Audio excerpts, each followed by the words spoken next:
I'm going to spend a little time talking about this thing that I wrote called the 7 Rules, and reluctantly start to offer a few possible recommendations on what's next, instead of just sort of sending rants from the pulpit and shooting them out into the ether. So today I want to talk about how we're moving toward an open metaverse. I think that's what this is all about here in this forum, the Open Metaverse Interoperability Group. It's right in the name.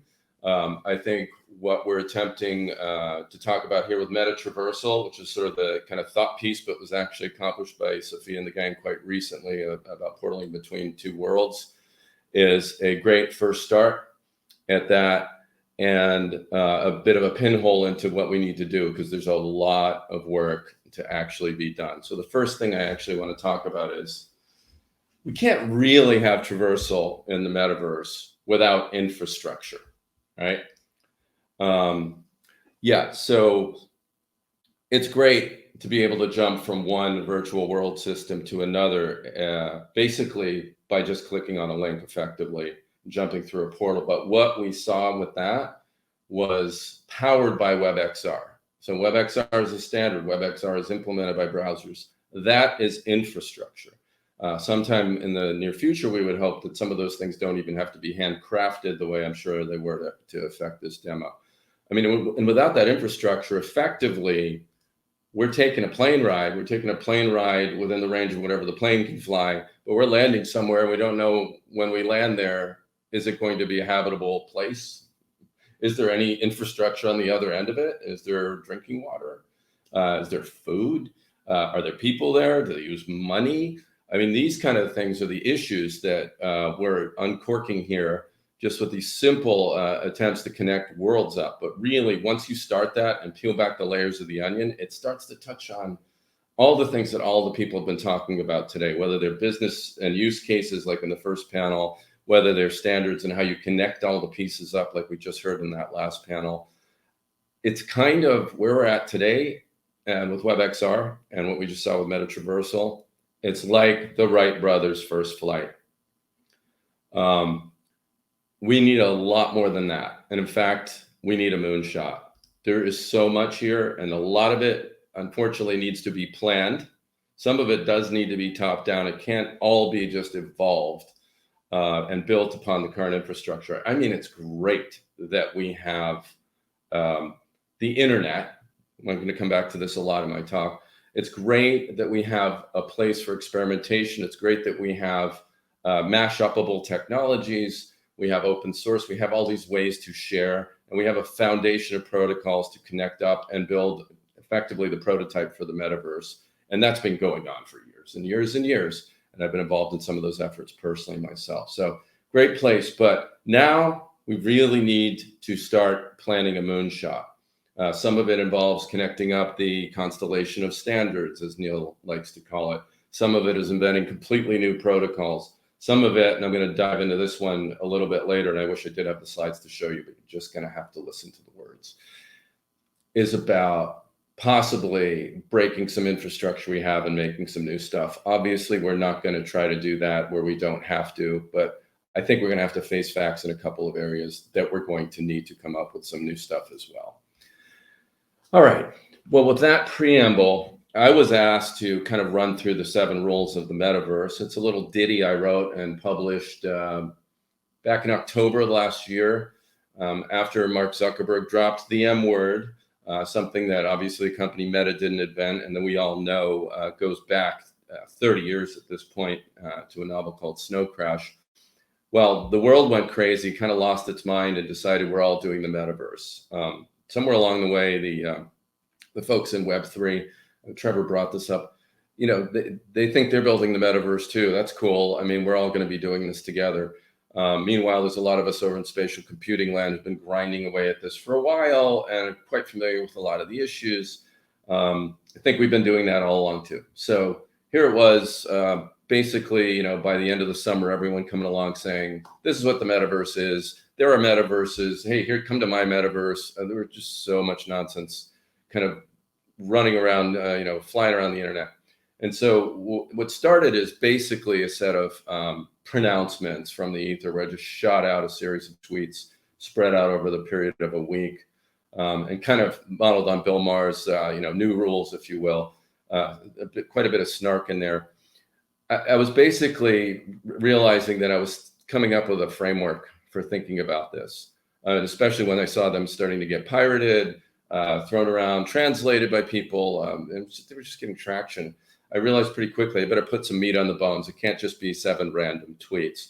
So I strung them together and started really deep thinking a little bit more about what was I trying to get at here, and kind of leveraging the 25 years-ish plus at this point that I've been digging into these issues and thinking about it.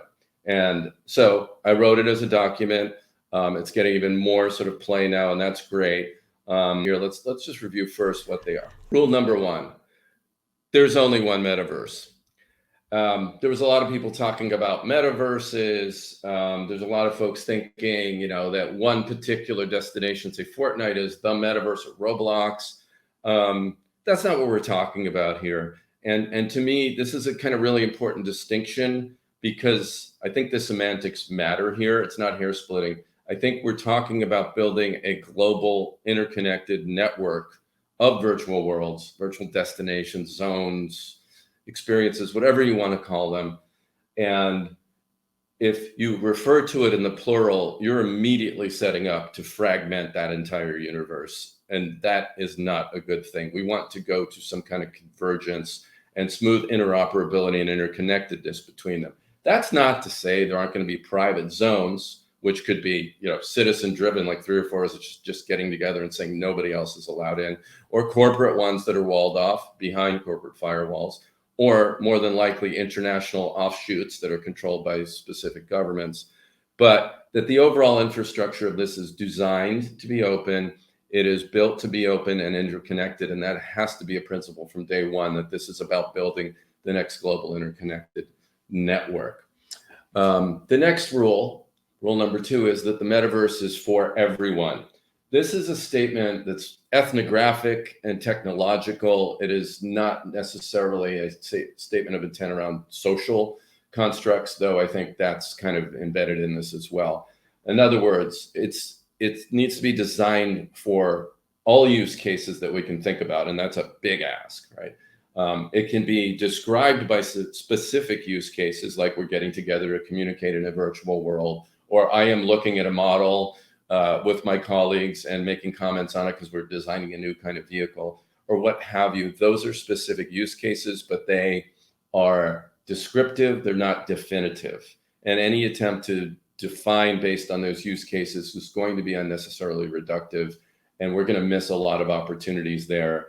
Now, of course, that's not to say this all happens at once. We're not going to design something to be all things to all people and get that all right the first time. So we will build this to use cases, but ultimately it needs to be for everyone, for lots of use cases. The second part of everyone means literally everyone, not just gamers, not just people with a lot of money, not just people who can afford the production tools to make this stuff. Anyone needs to be able to create consumer experience, whatever verb you want to use there. Third one, and I think no one's going to argue with this in this group, and I think we probably have general alignment anyway. Nobody controls the metaverse. It's not controlled by one company. It's not owned by any one company, whether they're a big hardware giant, own a bunch of cloud infrastructure, large media property. Yeah, there'll be very popular destinations. No doubt there are going to be dominant devices and platforms that are used for a majority of uses. But the idea that any one entity or company will control this is not quite absurd, but it's probably just a non-starter for practical reasons alone. The ability for any one company to scale, to cover all these use cases, to cover and provide all the functionality, and properly then, with a bit from the business side, incent anyone else who would be adding to those platforms. It's just not going to happen that way. This infrastructure needs of necessity to be open in order to scale, which brings me to the next point. It has to be open and agreed upon by multiple entities, standards-based, open source. I mean, look, without that, you would not be hearing me and seeing me right now. we would not be having Zoom calls. We would not be having Streamcasts. We would not be StreamYards, rather. We would not be doing all these things together. The global communications infrastructure is built on open standards. In fact, you wouldn't see me because the lights wouldn't be working in my home office here. And so, I mean, we could go on and on with a list of how the world works in terms of standards. They're not fun. Sometimes being involved in them, most often, is like watching paint dry, but they are necessary. They're not sufficient. Neil pointed this out in a previous panel. We need to have innovation independent of lanes of standards, but they are necessary. The metaverse is hardware independent, rule number 5. I think there's a lot of folks who are having misconceptions about the metaverse means I get into a VR headset, or I'm wearing a HoloLens, or. It is none of these by themselves, and it's potentially all of these. It needs to be, any content and experiences created for the metaverse need to be created in a way that they can be experienced across different devices and form factors. Otherwise, it won't scale up to global size. It won't be usable by lots of people who have certain kinds of devices or can only afford a certain kind of mobile phone. And quite importantly, almost as importantly, if not as important, is it needs to be accessible. There are companies now working on accessibility in the metaverse for people with impairments. So that also means we need to think about audio and other media types, other forms of interaction. The metaverse is a network. At the end of the day, what we're building is a network. There are tools, there's client tech, there's SDK, there's all kinds of standards and protocols that go with it, all in service to connecting us all up. And really, at the end of the day, this is about the metaverse being the next evolution of the internet, which is rule number 7. And here's the thing about rule number 7. It's really the whole enchilada. I could have stopped with rule number 7, but I would have had to write the other 6 rules to explain it anyway. This is all about the next evolution of the internet, but this one is going to be spatially organized with 3D as a first-class media type. We're kind of already there on that one. Integrating all the media, integrating a lot of the information services that have come before, subsuming them. The metaverse is also the internet in the sense that it's going to be built collaboratively, as I've touched on a few times now. So those are the 7 rules. I think there's probably a high degree of alignment with this audience. So in a sense, I'm preaching to the choir. So this was mostly kind of a little bit of framing to get us going, because here's what happened. I published these 7 rules. They got pretty popular, and overall there's a lot of head nodding and assent, occasional dissent and debate about some fine points. But the one repeated critique I heard was, well, okay, so you kind of said what it could be. You're saying a lot of what it's not, but you're not recommending what to build. What should we build? Got to tell you, I was kind of hoping some other folks would come along and figure that out. I even kind of called that on the beginning of the rules and in some of my other postings.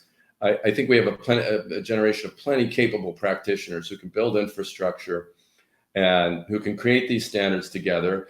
I think, as Trevor pointed out in the previous panel, and as I'll talk about a little bit more today, the Web3 world is full of folks innovating left and right, and they're not waiting for standards bodies, they're just doing it. So I was kind of hoping that, a new generation would come along, but I feel like maybe I got 1 or 2 more acts in me in terms of kind of laying down a few possible proposals and recommendations, recipes, if you will, for what an open metaverse could be and how to get started. So slightly reluctantly, I'm going to offer a handful of suggestions and thoughts here on what we should build next and maybe how to do that. Before I start on that, why did the web work? Let's think about it. If we can remember in the way back to Web 1.0 and why it took off, I got to say, I think it came down to 3 things. These are up for debate. This is just my lens on this. First, it provided a full stack. It had a text editor, had a browser, and there was some kind of server you could start with. And all of this stuff was free. A lot of it was open source. The browser wasn't at first, but some browsers were. And that provided the stack that anybody could use to create, publish, and experience. Second key point is it had a universal language. Anyone could write it, anyone could read it. They weren't writing code, they were doing markup with HTML. And thank you, browsers, for view source, because anybody could copy and paste and then mash that stuff up. I think without that, we never would have reached critical mass of content. And finally, the third thing is it offered business value. I mean, I know that sounds ironic because in the beginning it was like zip code websites and a lot of people just giving stuff away. The monetization took time, but multiple sustainable models were finally born out of that. And they were done in a way that at least initially there wasn't a high barrier of entry to hang a shingle and to get started with a business. Yeah, there were, high flying, well-funded venture capital backed startups, but there were also a lot of the mom and pops just putting this stuff together, and the 1,000 flowers bloomed. Anyone could get in the game. So because of that, the web happened. And then came Web 2.0. Well, that was a completely different story. For those of you not seeing my slides right now, just imagine the little girl with the teeth gif. It kind of happened, and we're all still in shock, I think. I mean, so much amazing value, amazing stuff was unlocked. And here we are now on live video platforms and everything that couldn't have been enabled without Web 2.0. But at the end of the day, a lot of stuff happened that maybe we need to rethink. Identity, ownership being probably the two that are top of mind. And of course, large platforms who developed really unfair advantage in a lot of ways were allowed to flourish because they provided convenience or just because they could. This is all to the good. I mean, we have a global way to communicate now. And thank God we had that during the pandemic. And moving beyond that into this somewhat terrifying world we're in right now today, we have tools that communicate and affect change very quickly because of that. That said, we still got some work to do. So I am going to make a modest proposal for a handful of tech that will comprise a minimum viable metaverse. You've heard of minimum viable product. Well, let's go for an MVP. Let's go for an MVM. First thing is we need a browser. So it's great that we have WebXR, that we have already proven or demonstrated, at least with MetaTr versal, that we can jump from one world to another. But I got to tell you, I feel like, in my opinion, and this is one where I may get myself into trouble and may be contentious to my friends and long-standing colleagues here, I think the web infrastructure as it is today for doing this is running its course. We get some great stuff in GLTF, WebGL rendering, but jamming that in, sidecarring that into object models like the DOM is proving, to be insufficient. I think WebXR doing a great job of bolting that onto the interaction models we have and, the rendering and traversal models we have. But I honestly think it could do us well to at least attempt to clean room a design here. I'm not saying throw everything out, but I might be saying throw everything out when it comes to the DOM and what we call a browser today. I'm just going to put it out there. And by the way, these are not well thought of. These are still works in progress that I'm workshopping with you right now. So take this for what it's worth. These are not big pronouncements. So first up, we need to use a universal runtime browser engine, whatever you call it. It's not today's game engines, though they have a lot of the underlying rendering tech. They were built for a different purpose. And it's not today's browsers. It's something new. Second, easy tooling that everybody can use at the sort of scene assembly and world building level. Absolutely need that. We have great tools for making the assets, great tools for making the underlying media type. We can, take GLTF out of Blender. There's a lot there already, but something akin to the HTML and the visual version of editing that is something we need for both objects and the behaviors. Neil touched on this before, in the earlier talk, for how we construct a behavioral universe. I started some attempts at this with Glam, a project that's 10 years old now. Folks at Mozilla picked up this idea with A-Frame. The Janus team had done a lot, and Janus VR with something called Janus ML. So these ideas aren't new, but they need a fresh look. So that's two, some kind of tooling and markup to go with this, so that authoring is something anybody can do without too much professional expertise. They will need to understand 3D and be able to design for it. We need a server. We need new kinds of servers. We need persistence, messaging, shared state, identity. I mean, these are huge topics. By the way, identity, I don't think, is your MetaMask wallet. And this is where I both have a bone to pick with the Web3 gang, but I got to say, we need to talk to the Web3 people more.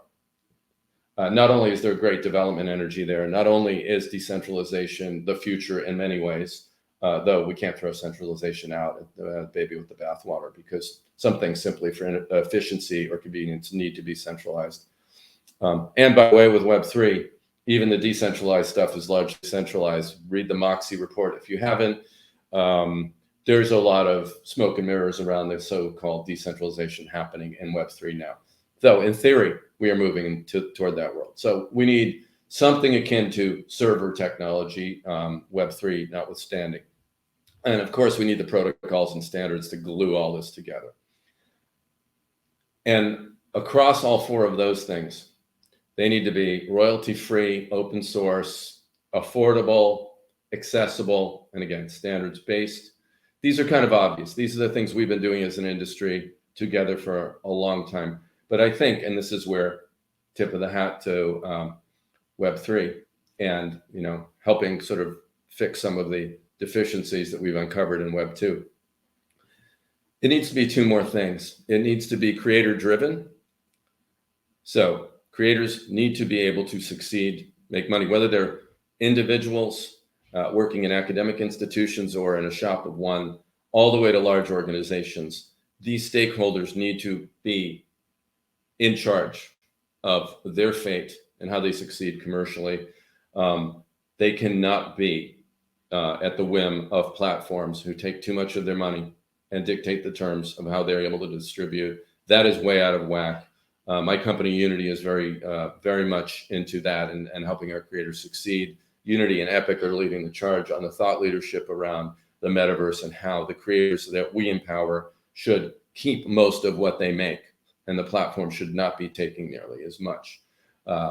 And finally, it needs to be citizens first. And I'm using the word citizens here as a stand-in for, users, consumers. I hate all these terms. But everyone participating in this, who's experiencing it, needs to dictate the terms of how they interact, how much data they give up, and where their identity lives. So these are table stakes to me of how we build the metaverse. And this first little MVP needs to adhere to all those. But even within that MVP, I just said a lot. I just said a mouthful, and everything we've been talking about in this forum of MetaTr versal is touching on issues that cut across standards bodies, many development projects right now, so much open source, forums like this, which are more discussion forums for getting the thoughts out there. There's so many different pieces to this. And we're talking about a decade-long effort here, I'm sure, like it's going to take us the rest of this decade. But we do have to get started somewhere, I would say, as kind of to wrap this up. We do need to identify, I'd say, some simple MVP, MVM like this, some core set of principles we can put a stake in the ground in, around, and then get going, and then find the ways to have these lines of communication between the different orgs, but also the lanes in which we can work and make progress. It sounds daunting, and no one of us can keep it in our heads. I know I certainly can't. So there's a lot to do here on approach, on social structures and forums to be able to affect these changes and work on these projects.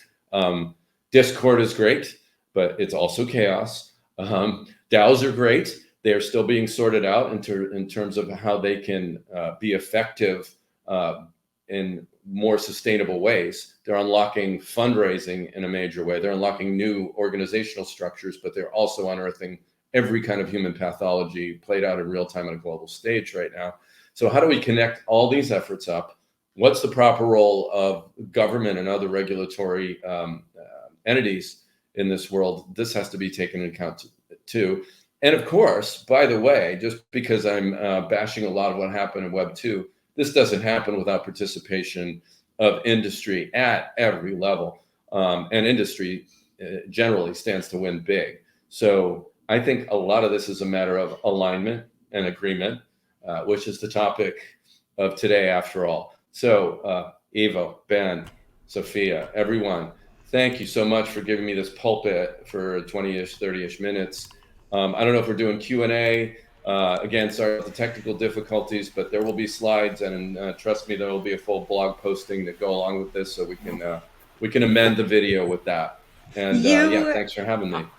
You're fantastic, Tony, and thank you, number one, for making it happen. And for number 2, for showing that this is collaborative effort.